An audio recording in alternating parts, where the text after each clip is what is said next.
Hello everyone, welcome again in my YouTube channel Aradhyan's Tutorial Hub. Friends, in this video you are going to learn about friction, and this video is especially prepared for your exam purpose because it is a capsule video. You can revise the whole chapter in minutes. So let's watch this video carefully.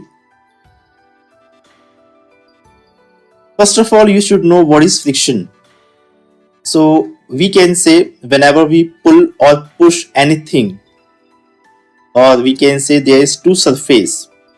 जब दो surface के बीच में कोई force apply होता है, देखिए आप इसको, यहां पर आप देखें कि अगर हमने ये अप्लाइड फोर्स है और इस डायरेक्शन में, किस डायरेक्शन में, राइट हैंड साइड पर अप्लाइड फोर्स है, तो इसकी अपोजिट डायरेक्शन में फ्रिक्शन फोर्स वर्क कर रहा है and it will try to stop or decrease the speed of this box. So we can say friction is a opposing force. What is friction? Friction is a opposing force that acts between two surfaces of object that are in contact.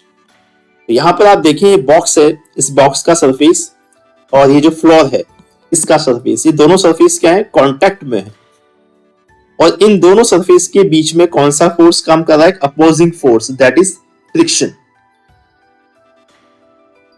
If friction force is greater than applied force then we can say box will not move. अगर ये friction force applied force से ज्यादा होगा तो box को आप move नहीं कर सकते, इसे आप आगे नहीं खिसका सकते. तो यहां अप्लाइड फोर्स हमेशा कैसा होगा, वो फ्रिक्शन फोर्स से ज्यादा ही अप्लाई करना होगा, तभी आप इस बॉक्स को मूव कर पाएंगे. The force of friction always opposes the applied force. और फ्रिक्शन फोर्स का काम क्या है, ये हमेशा जो अप्लाइड फोर्स है उसको अपोज करता है, मींस उसका विरोध करता है, उसके अगेंस्ट वर्क करता है. अगर अप्लाइड फोर्स इस डायरेक्शन में है तो फ्रिक्शन फोर्स इस डायरेक्शन में, लेफ्ट साइड वर्क करेगा. अगर हमने इस बॉक्स को लेफ्ट साइड मूव कराया होता तो फ्रिक्शन फोर्स इसके अपोजिट यानी राइट साइड में वर्क करेगा. तो ये फ्रिक्शन है. आगे देखते हैं हम इसमें. Now causes of friction. What are the causes that produce friction? So these are surface irregularities. Surface में अगर इरेगुलरिटीज हैं, सरफेस इरेगुलर है, और we can say smoothness, surface कैसा है, वो स्मूथ है या इरेगुलर है, इस पर डिपेंड करता है friction. Next is adhesive forces and third one is ploughing effect. So look them one by one. First is surface irregularities और स्मूथनेस. तो surface contain hills and valleys that interlock on moving और rubbing. जो surface होते हैं उनमें क्या होते हैं, हिल्स एंड वैलीज. जनरली जब हम किसी सरफेस को देखते हैं हमें लगता है कि वो स्मूथ है, लेकिन फिर भी उसमें कुछ इस तरह से कह सकते हैं हम कि उसमें क्या है, ये hills and valleys, up and down उसमें होते हैं. ऐसे ही जो एक और सरफेस होगा उसमें भी क्या होंगे, ऐसे up down, hills and valleys होंगे. Whenever we try to push or move them, they interlock in hills and valleys. यानी इनके जो हिल है वो दूसरे सरफेस के वैली में इंटरलॉक, ये आपस में क्या होते हैं, इंटरलॉक हो जाते हैं. अब इंटरलॉक हो जाएंगे तो क्या होगा, उनको मूव करना थोड़ा टिपिकल होगा. ठीक है, तो यहां पर जो है सरफेस इरेगुलरिटीज में इस चीज का देखना पड़ेगा कि जो सरफेस है वो स्मूथ है या इरेगुलर है, इस पर डिपेंड करता है फ्रिक्शन. ये देखिए, जैसे ये स्मूथ सरफेस है, ठीक है, यानी यहां पर हमें कोई भी up and down, hills and valleys नहीं दिख रहे हैं. ठीक है, तो यहां फ्रिक्शन कैसा होगा, बहुत मिनिमल होगा. लेकिन यहां हम देखें जो सरफेसेस है कैसी रफ सरफेसेस हैं, इनमें up and down, hills and valleys बने हुए हैं, और ये आपस में क्या हो जाएंगे, इंटरलॉक हो जाएंगे. और इंटरलॉक होने के बाद क्या होंगे, ये जो फोर्स लगाएंगे, जो अप्लाइड फोर्स होगा उसको अपोज करेंगे, that is friction. Okay. Now adhesive forces, when two surfaces form bonds and begin to stick. इसमें क्या होगा देखिए, जैसे कि वाटर मॉलिक्यूल की हम बात करें तो वाटर मॉलिक्यूल जब किसी सरफेस पर होता है तो वो इस तरह से अपनी एक शेप ले लेता है। यहां पर जो ये फोर्स लगा हुआ है, ये फोर्स कौन सा है? Adhesive force. क्योंकि जो वाटर मॉलिक्यूल्स हैं ये क्या करता है, ये सरफेस से बॉन्डिंग कर लेता है, उसके साथ स्टिक हो जाता है, चिपक जाता है, और ये क्या करेगा, एक तरह का फ्रिक्शन हो गया जो कि इस ड्रॉप को, इस वाटर मॉलिक्यूल को मूव करने से इसको रोकेगा। तो ये कौन सा फोर्स हो गया? Adhesive force, that is also a cause of friction. Next is ploughing effect. Ploughing effect में आप देखेंगे soft surfaces due to a heavier object deforms to increase friction. Generally यहां पर जो फ्लोर होगा वो कैसा होगा? सॉफ्ट सरफेस होगा, जिसके ऊपर क्या होगा, कोई हेवियर, कोई भारी ऑब्जेक्ट उसके ऊपर जब मूव करेगा तो क्या होगा, उसके वेट ज्यादा होने से क्या होगा, जो नीचे वाला सरफेस है वो कैसा हो जाएगा? डीफॉर्म, उसकी शेप चेंज हो जाएगी, और शेप चेंज होने से क्या होगा, वो उसमें फ्रिक्शन इंक्रीज हो जाएगा। जैसे आप देखें कि ग्रास लैंड पर, घास में अगर हम चलते हैं, या किसी बॉक्स को हम या ब्रिक को हम बात करें, किसी ईंट को, ब्रिक को हम घास पर मूव करने की कोशिश करें तो थोड़ा सा टिपिकल होता है, हमें ज्यादा फोर्स लगाना पड़ता है, क्योंकि जो ग्रास है वो कैसे होती है? डी शेप हो जाती है। डी शेप होने से क्या होता है, वो जो भी अप एंड डाउन से हिल्स एंड वैलीज हैं उनको वो कवर कर लेता है, ठीक है, इंटरलॉक हो जाता है उसमें जो भी ऑब्जेक्ट है। तो ये प्लॉइंग इफेक्ट कहलाता है।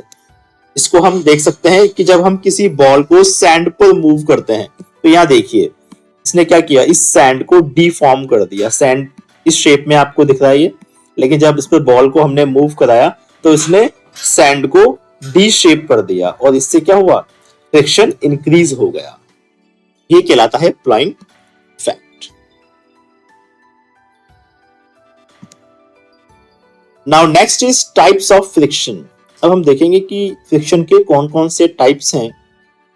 These are static friction, sliding friction and rolling friction. सबसे पहले हम बात करेंगे स्टैटिक फ्रिक्शन की। Static friction keeps an object at rest. Static जो कि इसके नाम से मालूम चल रहा है, ये क्या करने की कोशिश करेगा? It try to keeps an object at rest. किसी भी ऑब्जेक्ट को रेस्ट पर, मींस उसकी जो वेलोसिटी है वो कैसी रहेगी? जीरो। उसको उसी जगह पर रोके रखने की कोशिश करता है। कौन? Static friction. It prevents an object from moving. ये किसी ऑब्जेक्ट को मूव करने से प्रिवेंट करता है, उसको रोकता है। Static friction. It gets enough time to interlock surfaces. क्योंकि हमें पता है कि जो ऑब्जेक्ट है वो रेस्ट मोड पर है, ठीक है, रेस्ट पोजीशन पर है। तो उस केस में क्या होता है, जो ऑब्जेक्ट है उसको, जो फ्लोर है, जो सरफेस जिस पर वो रखा हुआ है, उसके साथ इंटरलॉक होने में उसको काफी टाइम मिल जाता है। इस वजह से ये फ्रिक्शन फोर्स जो है बहुत ज्यादा होता है, स्टैटिक फ्रिक्शन। इसे रुकी हुई चीज को, कोई स्टॉप है कोई चीज, उस ऑब्जेक्ट को जब हम फर्स्ट टाइम उसको मूव करने की कोशिश करते हैं तो हमें काफी फोर्स लगाना पड़ता है। Difficult to move the object. Object को मूव करना काफी डिफिकल्ट होता है। इसके एग्जांपल्स आप देखें, papers on a table top. अगर किसी टेबल पर पेपर्स रखे हुए हैं तो वो उस समय उस पर कोई फ्रिक्शन वर्क कर रहा है, वो कौन सा होगा? Static friction. या फिर अब book mark in a book, किसी बुक में आपने बुक मार्क को लगाया है, आपने उस बुक को इधर उधर भी हिलाते हैं तो वो जो बुक मार्क है गिरता नहीं है। रीजन क्या है? Static friction. Next is sliding friction. The force required to keep the object moving. Sliding friction क्या है? Sliding friction is a force that is required to keep the object moving. किसी object को continuous हम move करा रहे हैं तो उस केस में हम उसको, उस पे जो फ्रिक्शन फोर्स काम कर रहा है वो कौन सा है? स्लाइडिंग फ्रिक्शन काम कर रहा है। तो स्लाइडिंग फ्रिक्शन स्टैटिक फ्रिक्शन से कैसा होता है? कम होता है। क्योंकि कोई ऑब्जेक्ट अगर रेस्ट मोड पर है ठीक है, वो मूव नहीं कर रहा है, तो उस केस में उसको मूव कराने के लिए हमें ज्यादा फोर्स लगाना पड़ेगा। लेकिन जो ऑलरेडी मूव कर रहा है उस केस में तो हमें बहुत कम फोर्स लगाना पड़ेगा, यानी कि जो स्लाइडिंग फ्रिक्शन है वो क्या हुआ, स्टैटिक फ्रिक्शन से लेस हो गया, उससे कम हो गया। Next is doesn't get enough time to interlock surfaces. Sliding friction, क्योंकि हमने देखा है कि इस समय जो ऑब्जेक्ट है वो कैसा है, मूविंग कंडीशन में, वो ऑलरेडी मूव कर रहा है। तो इस केस में क्या होगा, जो ऑब्जेक्ट और सरफेस है, ऑब्जेक्ट का जो मूव कर रहा है उसका सरफेस, और जो फ्लोर है जिस पर वो मूव कर रहा है उसके सरफेस को इंटरलॉक होने में डजंट गेट इनफ टाइम, उसको पर्याप्त समय नहीं मिलता। यानी वो जो उनके हिल्स एंड वैलीज हैं उनको इंटरलॉक अगर होना है तो उनको वो टाइम नहीं मिल पाता इतना कि वो इंटरलॉक हो सके। इस वजह से हमें कम फोर्स लगाना पड़ता है, इसलिए स्लाइडिंग फ्रिक्शन स्टैटिक फ्रिक्शन से कम होता है। Easy to move an object, इस केस में क्या होता है, ऑब्जेक्ट को मूव कराना इजी होता है। एग्जांपल्स इसके क्या है, राइटिंग विद अ पेंसिल, जब हम किसी पेंसिल से राइटिंग करते हैं, लिखते हैं, तो उस समय स्लाइडिंग फ्रिक्शन काम करता है। हम पेंसिल को क्या कर रहे हैं, पेपर पे स्लाइड कर रहे हैं। पेंसिल है या चौक से आप बोर्ड पर लिख रहे हैं, वहां भी क्या है, स्लाइडिंग फ्रिक्शन है। रबिंग हैंड्स टुगेदर, हम दोनों हाथों को आपस में रगड़ते हैं तो वो भी क्या होगा, स्लाइडिंग फ्रिक्शन है, जिसकी वजह से हीट प्रोड्यूस होती है, हमारे हाथ गर्म हो जाते हैं। ब्रेक्स ऑन अ साइकिल और कार, इसके अलावा जो साइकिल और कार में जो ब्रेक्स हैं वो भी क्या है, स्लाइडिंग फ्रिक्शन का एग्जांपल है। Now rolling friction, it is the force that opposes the motion of a body rolling on a surface.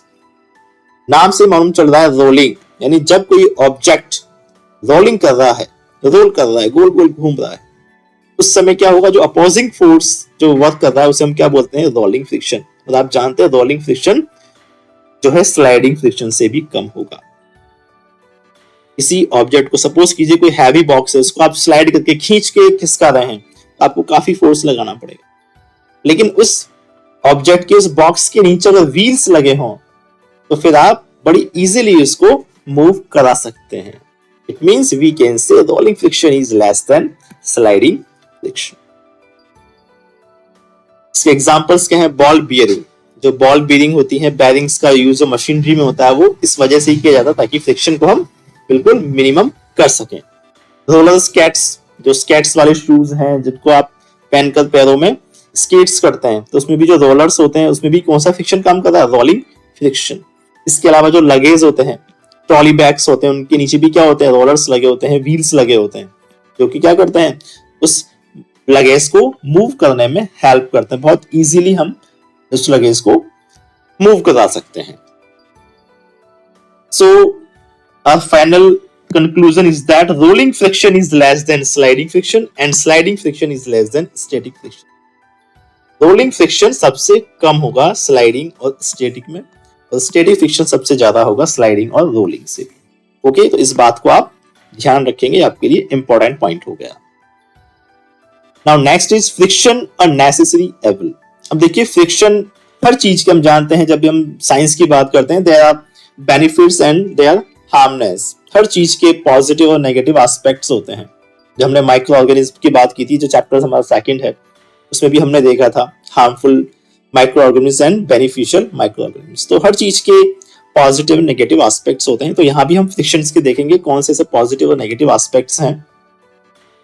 सबसे पहले हम बात करेंगे what happened if there were no friction. अगर फ्रिक्शन नहीं होता तो क्या होता, और देख हम बात करेंगे फ्रिक्शन एज एविल। फ्रिक्शन है वो एक बुराई है, हमारे लिए नुकसानदायक है। कैसे है इसको हम देखेंगे। सबसे पहले हम बात करते हैं कि what happened if there were no friction. अगर कोई फ्रिक्शन नहीं होता तो उस केस में क्या होता, we could not hold anything. हम किसी भी चीज को होल्ड नहीं कर पाते, पकड़ नहीं पाते, अपने हाथों में ग्लास को भी हम होल्ड नहीं कर पाते। We could not be able to walk, हम चल भी नहीं पाते, क्योंकि जब हम चलते हैं तो उस केस में क्या होता है, फ्रिक्शन जब पैरों के बीच होता है। क्योंकि आप जानते हैं कि जहां अगर कोई सरफेस बहुत स्मूथ होता है, आप कांच पर चलकर देखिए, और कांच पर भी अगर ऑयल या ग्रीस हो तो फिर आप चलकर देखिए, आप चल भी नहीं पाएंगे। ओके, तो फ्रिक्शन नहीं होगा तो we can not walk. We could not write with pen pencil और चौक, हम पेन पेंसिल चौक से लिख भी नहीं पाते अगर ये फ्रिक्शन नहीं होता। If an object started moving, it would never stop if there were no friction. अगर कोई ऑब्जेक्ट एक बार मूविंग होना स्टार्ट कर देता तो उसके बाद तो वो कभी रुकता ही नहीं, नॉन स्टॉप वो चलता ही रहता, उसे आप रोक ही नहीं पाते अगर ये फ्रिक्शन नहीं होता। आज हम गाड़ी को स्टार्ट करते हैं और ये फ्रिक्शन नहीं हो, ब्रेक्स भी क्या हो रहा है, फ्रिक्शन है। अगर ये फ्रिक्शन नहीं होता तो हम गाड़ी को कभी, व्हीकल को रोक भी नहीं पाते। नाउ फ्रिक्शन एज एवल में फर्स्ट पॉइंट है, it wears out the materials like screws, ball bearings and soles of shoes.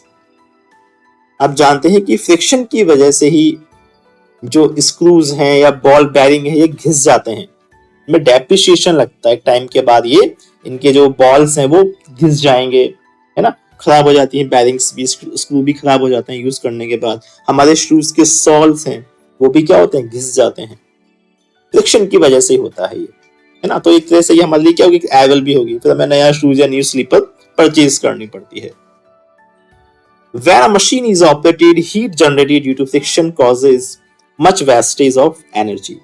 और इस फ्रिक्शन की वजह से जो मशीनरीज हैं जब उनको ऑपरेट करते हैं, उनको चलाते हैं, तो क्या होती है, हीट जनरेट होती है, और हीट जनरेट होने से वो क्या एनवायरमेंट में जाएगी, it means loss of energy और वेस्टेज ऑफ एनर्जी, वहां एनर्जी का वेस्टेज होता है।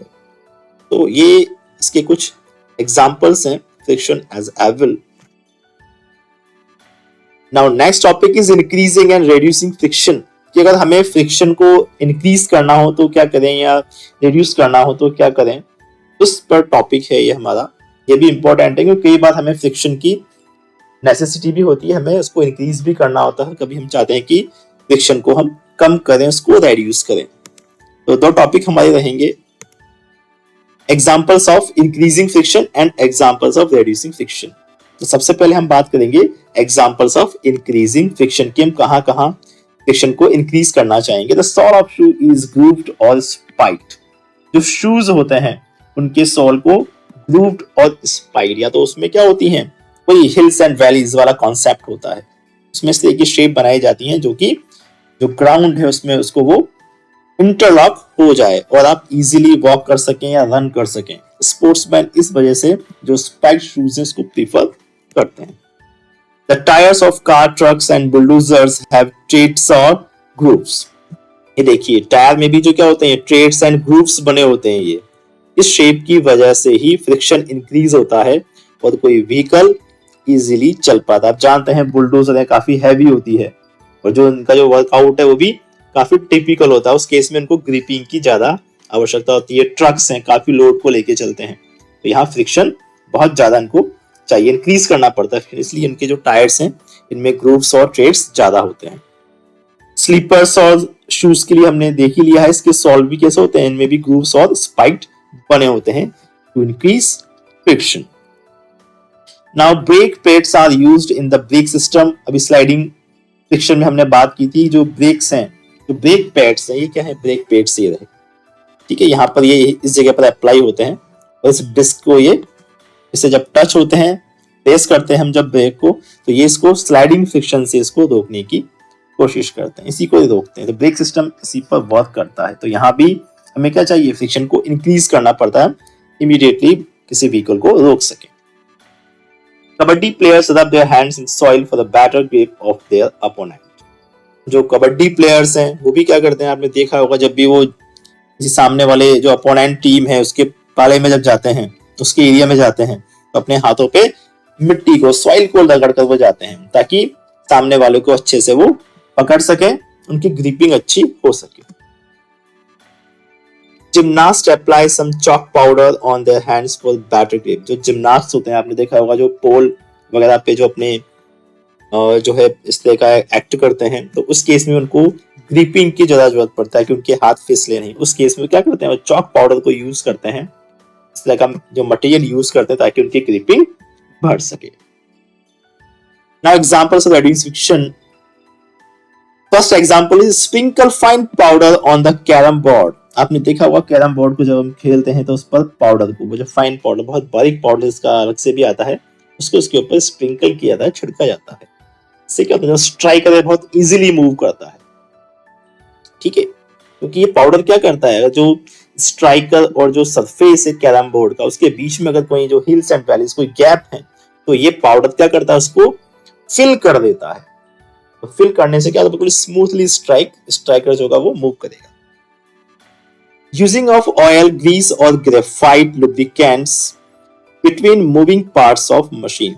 Using of oil, grease and graphites, all these are lubricants. इनको हम क्या बोलते हैं, लुब्रिकेंट्स बोलते हैं, जो ऑयल, ग्रीस और ग्रेफाइट्स हैं। इनका काम क्या है, between moving parts of machine. इन्हें हम मशीन की जो पार्ट्स हैं उसके बीच में यूज करते हैं, ग्रीसिंग को या ऑयल को। इससे क्या होता है, ये जो फ्रिक्शन है इसको रिड्यूस करते हैं, स्मूथली वर्कआउट होता है मशीन जो। ठीक है, लुब्रिकेंट्स करते क्या है, it make a fine layer between both surfaces. ठीक है, दो सरफेसेस के बीच में एक फाइन लेयर बनाएगा, जो भी उनके बीच में गैप्स हैं, जो हिल्स एंड वैलीज हैं, उनको ये कवर कर लेता है। और कवर करने से क्या होगा, वो ऑब्जेक्ट एक इजीली मूव करेंगे। ठीक है, ball bearing are used to reduce friction. Ball bearing का भी इसलिए यूज किया जाता है। इसी इमेज में आप देखें, ये बॉल बीयरिंग्स हैं। ठीक है, इसके बीच में देखो, यहाँ पे आपको ये स्मॉल बॉल्स, स्टील बॉल्स आपको दिखाई देंगे, ये बेयरिंग्स ही हैं। इससे भी क्या होता है, रोलिंग फ्रिक्शन, यानी फ्रिक्शन को हमने और रिड्यूस कर दिया, तो use ball bearing. Okay, rollers और wheels are used to move heavy items. देखिए, इतने भारी हैवी स्टोन को मूव कराना हमारे लिए, इसको स्लाइडिंग करना भी काफी मुश्किल होगा, लेकिन हम जब रोलर्स यूज कर लेते हैं तो इस काम को बहुत इजीली हम कर सकते हैं। Now fluid friction. Fluid friction क्या है, इसको भी आप देखें। फ्लूइड्स क्या होते हैं, जो gases and liquids, gases and liquid we call fluid, we call them fluids in science. जो गैसेस हैं, लिक्विड्स हैं, उनको हम साइंस की लैंग्वेज में उनको कॉमनली हम फ्लूइड्स कहते हैं। सो fluids also exert frictional force when objects move through them. This friction is called drag. यानी जो एयर है, गैसेस हैं और लिक्विड्स हैं, ये भी क्या करती हैं, फ्रिक्शन फोर्स प्रोड्यूस करती हैं जब कोई ऑब्जेक्ट उनमें से मूव करता है। ओके, और इस फ्रिक्शन को एक स्पेशल नाम दिया गया है, drag. The frictional force on an object in a fluid depends on. अब ये जो फ्रिक्शनल फोर्स है फ्लूइड के अंदर, किस पर डिपेंड करता है, स्पीड ऑफ ऑब्जेक्ट। जो ऑब्जेक्ट मूव कर रहा है उसकी स्पीड क्या है, what is the speed of object with respect to the fluid. जो फ्लूइड है उसकी स्पीड, उसके रेस्पेक्टिव में उस ऑब्जेक्ट की स्पीड क्या है, and what is the shape of object, object की शेप कैसी है, and nature of the fluid, और जो फ्लूइड है उसका नेचर कैसा है। ठीक है, ये डिपेंड करता है फ्लूइड फ्रिक्शन पर। Fluid friction can be minimised by giving suitable shape two bodies moving in fluids. जो भी ऑब्जेक्ट फ्लूइड्स में मूव कर रहा है उसको हम एक सुटेबल शेप देकर फ्रिक्शन को मिनिमाइज कर सकते हैं।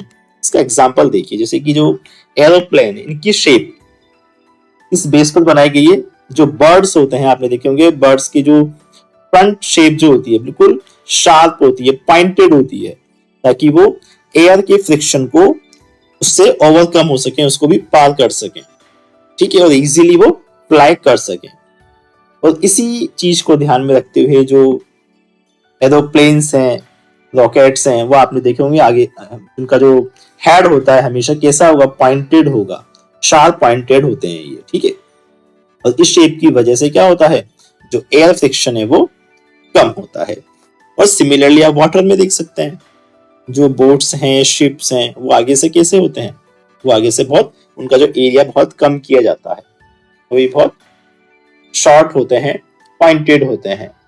ठीक है, जिस वजह से वो इजीली उस फ्लूइड में, उस वाटर में मूव कर सके। तो ये फ्लूइड फ्रिक्शन था, उसको कैसे मिनिमाइज कर सकते हैं, क्या इफेक्ट्स इसको इस फ्रिक्शन पर होते हैं, वो आपने देखा।